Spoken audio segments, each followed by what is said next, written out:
Halo teman-teman, jadi pada kesempatan kali ini kami akan membahas tentang statistika farmasi dengan bab analisis varian dua jalur atau dapat disebut juga ANAVA dua jalur.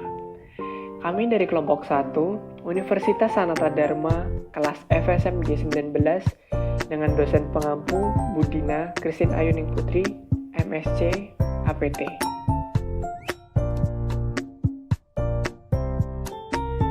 Anggota kelompok kami yaitu ada 1.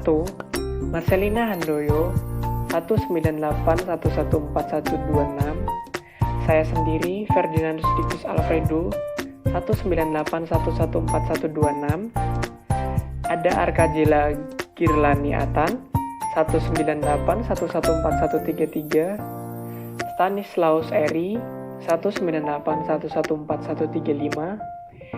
Eunike Ki K Pranining Tias 198114146 dan Samuel Dwi Nugroho 198114159. Baik, pertama-tama kita perlu memahami apa itu ANAVA dua jalur dan juga tujuan dilakukannya analisis varian dua jalur ini.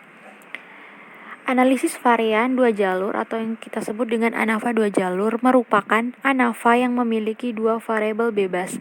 Nah, perbedaannya dengan analisis varian satu jalur ini cuma memiliki satu variabel bebas.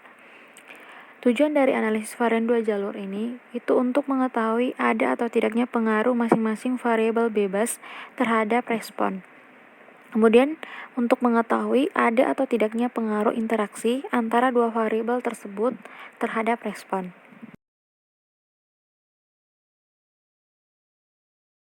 Setelah kita memahami pengertian dari uji ANAVA dua jalur dan juga tujuan dari uji ANAVA dua jalur ini, kita masuk ke dalam langkah-langkah uji ANAVA dua jalur.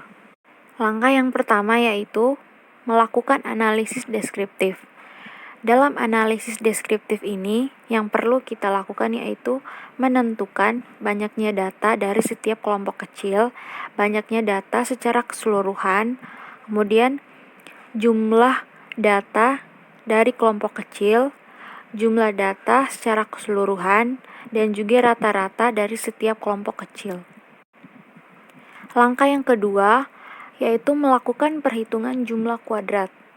Dalam perhitungan jumlah kuadrat ini yang kita hitung yaitu jumlah kuadrat total, jumlah kuadrat dari kelompok A, jumlah kuadrat dari kelompok B, jumlah kuadrat dari interaksi antara kelompok A dan kelompok B, dan juga jumlah kuadrat dalamnya.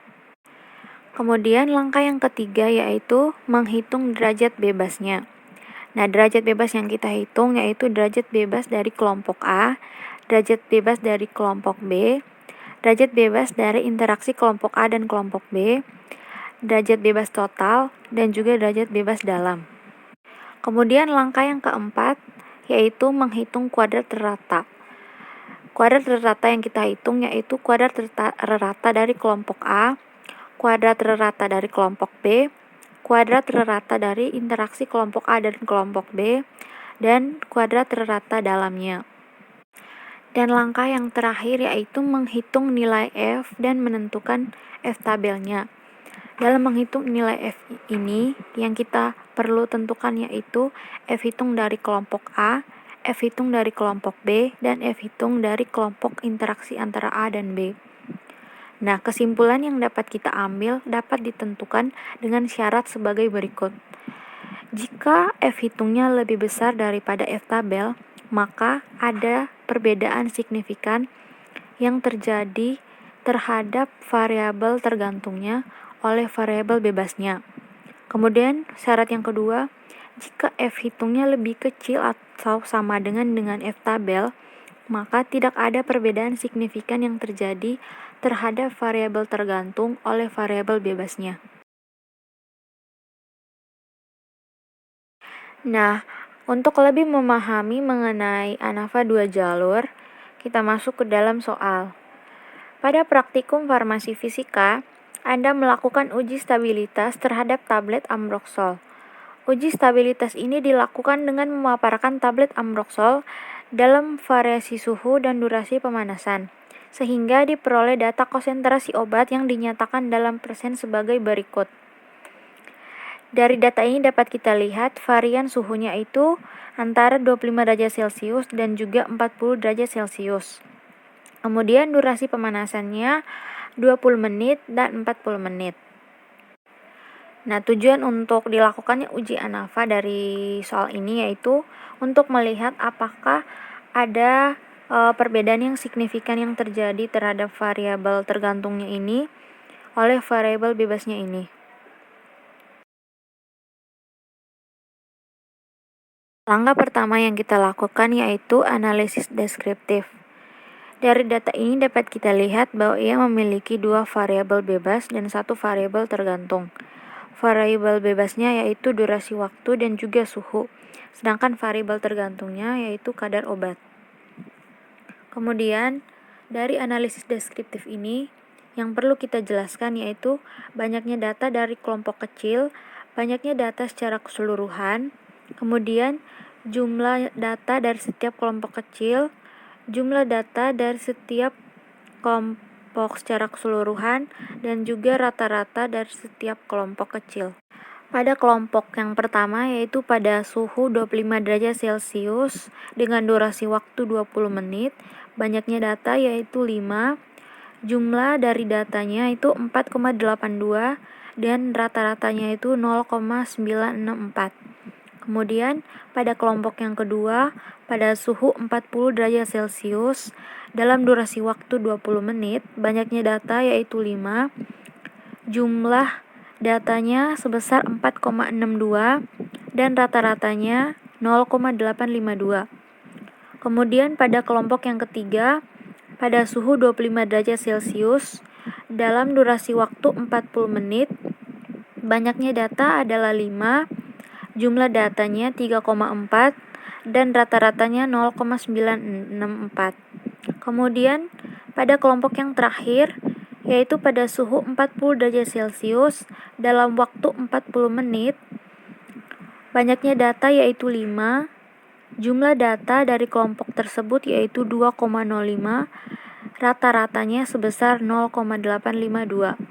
Setelah dihitung masing-masing per kelompok, kita menghitung total dari setiap kelompok kecilnya, yaitu A1, A2, B1, dan B2, juga total secara keseluruhan.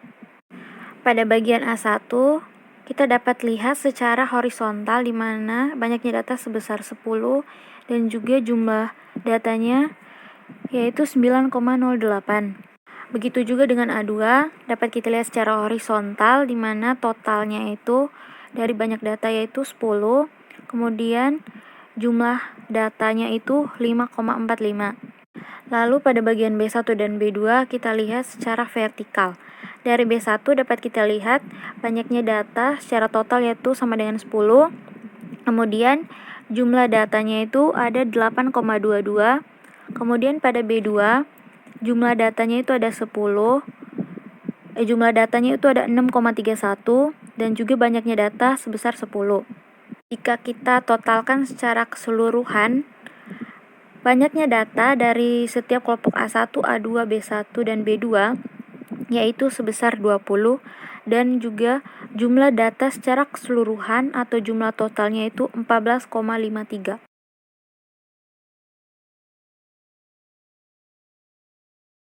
Baik, sekarang kita akan menghitung jumlah kuadrat. Pertama kita akan menghitung jumlah kuadrat A. Jika A didapat dari total jumlah XA yang dikuadratkan, kemudian dibagi dengan jumlah data A. Hasilnya dikurangi total jumlah XT yang dikuadratkan dan dibagi oleh jumlah total semuanya. N besar itu melambangkan nilai seluruhnya, jumlah semuanya. Kemudian, angka-angka yang diisikan di situ dapat dilihat dari tabel analisis deskriptif yang ada di slide sebelumnya. Kemudian, setelah masukkan angkanya, untuk XA1 nilainya adalah 9,08 dan XA2 adalah 5,43. Masing-masing dikuadratkan, kemudian dijumlahkan. Setelah itu, hasil dari itu dibagi dengan 10. Yaitu nilai dari jumlah data A.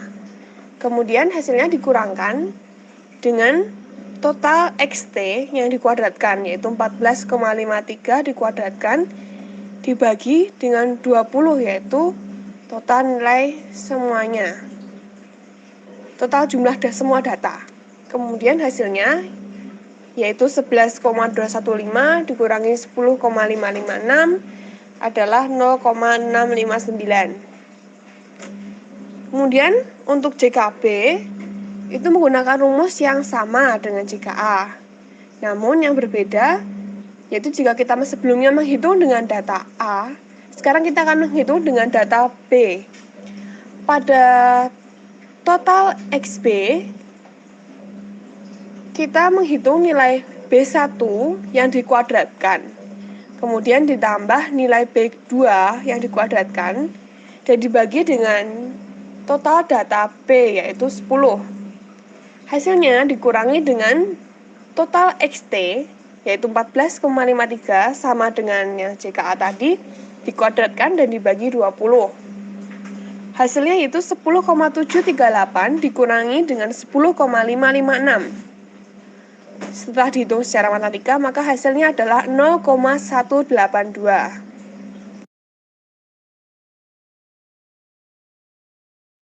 Baik, setelah kita menghitung jumlah kuadrat A dan jumlah kuadrat B, sekarang kita akan menghitung jumlah kuadrat AB. Jumlah kuadrat AB didapat dengan rumus total dari jumlah XAB dikuadratkan dibagi dengan jumlah data AB dikurangi total XT yang dikuadratkan juga dibagi jumlah data seluruhnya dikurangi dengan nilai JKA yang sudah dicari tadi dan juga dikurangi nilai JKB.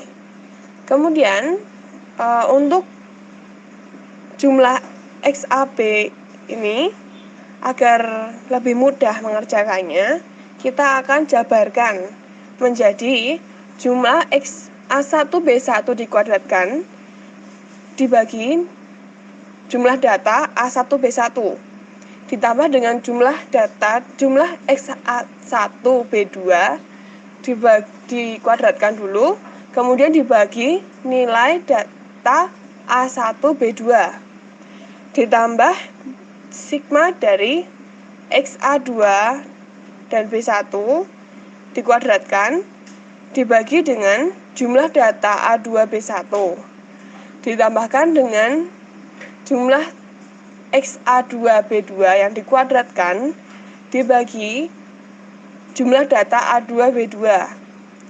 Hasil ini kemudian dikurangi dengan nilai tadi yang total XT dikuadratkan dulu, kemudian dibagi dengan jumlah total seluruhnya, dikurangi dengan JKA, dikurangi dengan JKB.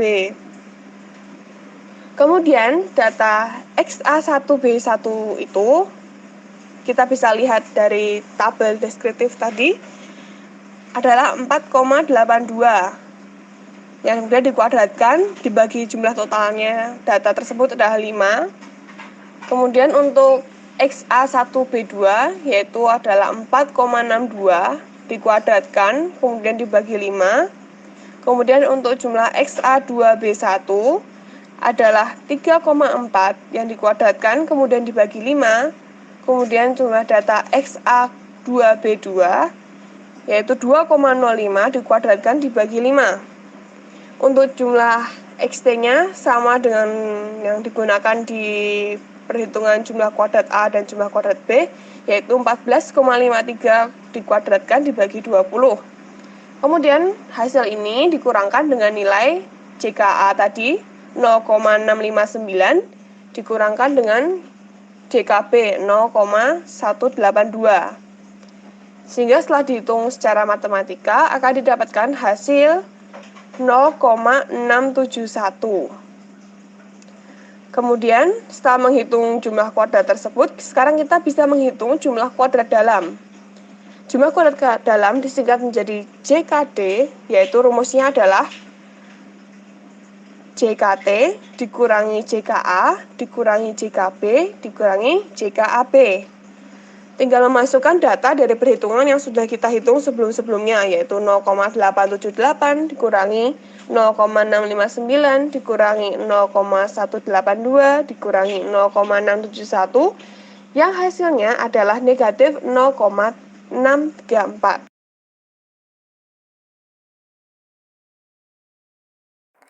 Sekarang kita menentukan nilai DF. Seperti yang terdapat pada keterangan, A merupakan banyaknya kelompok A dan B merupakan banyaknya kelompok B. Nah, jumlah kelompok A dan B itu sama-sama berjumlah 2. Jadi, untuk menentukan nilai DF, kita tinggal masukkan rumus. Kita masukkan jumlah banyaknya kelompok A dan B, lalu dikurangi 1. Dan hasilnya sama dengan 1. Selanjutnya kita cari DF dari interaksi A dan B dengan mengalihkan 1 dikali 1. Dan hasilnya sama dengan 1. Selanjutnya kita mencari DF total. Kita cari DF total dengan melakukan pengurangan dari N yang merupakan banyaknya data keseluruhan yang berjumlah 20 dikurangi 1 dan hasilnya 19. Sekarang kita cari derajat kebebasan dari kelompok dalam dengan cara DF sama dengan N dikurangi hasil perkalian banyaknya data kelompok A dan B. Jadi DF sama dengan 20 dikurangi 4 dan hasilnya 16.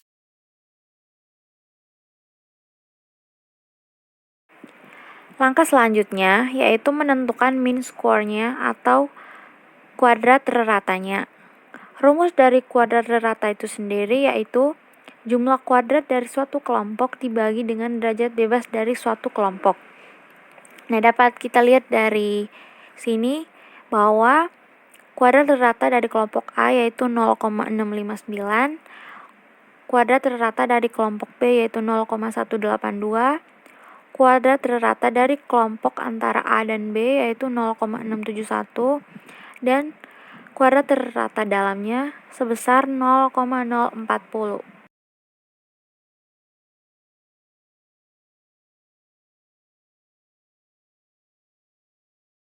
Yang berikutnya adalah menentukan F hitung. Yang pertama, menentukan F hitung A menggunakan rumus FOA sama dengan MSA per MSD sama dengan 0,659 per minus 0,04 sama dengan minus 16,475. Yang berikutnya F hitung B menggunakan rumus FOB sama dengan MSB per MSD sama dengan 0,182 per minus 0,04 sama dengan minus 20,5. Yang berikutnya menentukan F hitung interaksi antara A dan B menggunakan rumus FOAB sama dengan MSAB per MSD sama dengan 0,671 per minus 0,04 sama dengan minus 16,775.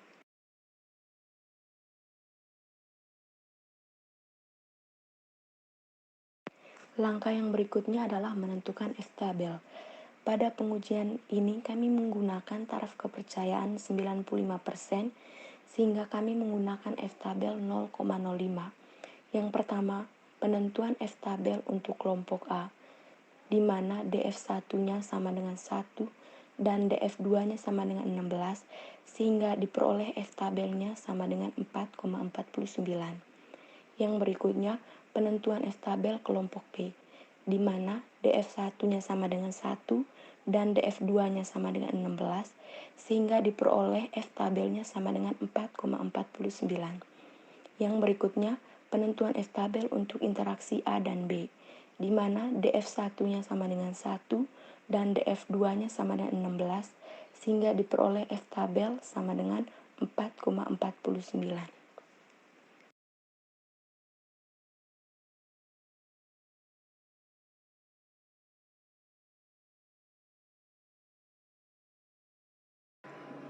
Baik, di sini saya akan menampilkan ringkasan dari apa yang telah teman-teman saya jelaskan sebelumnya, di mana di sini terdapat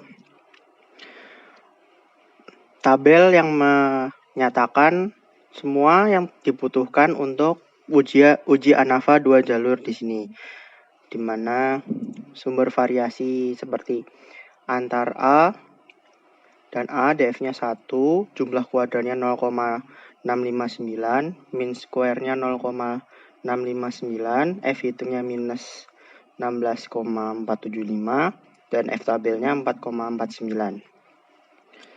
Untuk antar B sama, DF-nya 1, jumlah kuadrannya 0,182, min square-nya 0,182, F hitungnya negatif 20,5, F tabelnya 4,49. Lalu interaksi AB, DF-nya 1, jumlah kuadrannya 0,671, min square-nya 0,671, F hitungnya negatif 16,775, dan F tabelnya 4,49. Sumber variasi dalamnya DF-nya 16, jumlah kuadrannya negatif 0,634, min square-nya negatif 0,04. Lalu sumber variasi total DF-nya ada 19, jumlah kuadrannya 0,878.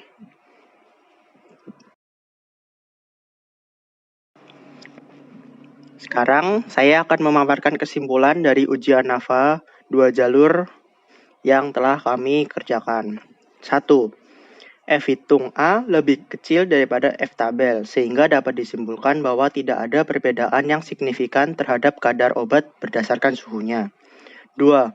F hitung B lebih kecil daripada F tabel, sehingga dapat disimpulkan bahwa tidak ada perbedaan yang signifikan terhadap kadar obat berdasarkan durasi waktu pemanasannya.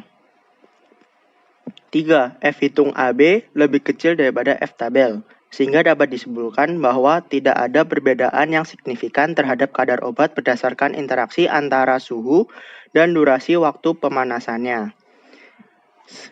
Sekian dari kelompok kami. Kira-kira jika ada kesalahan kata atau tulisan pada materi kami mohon maaf. Sekian dari kami. Terima kasih.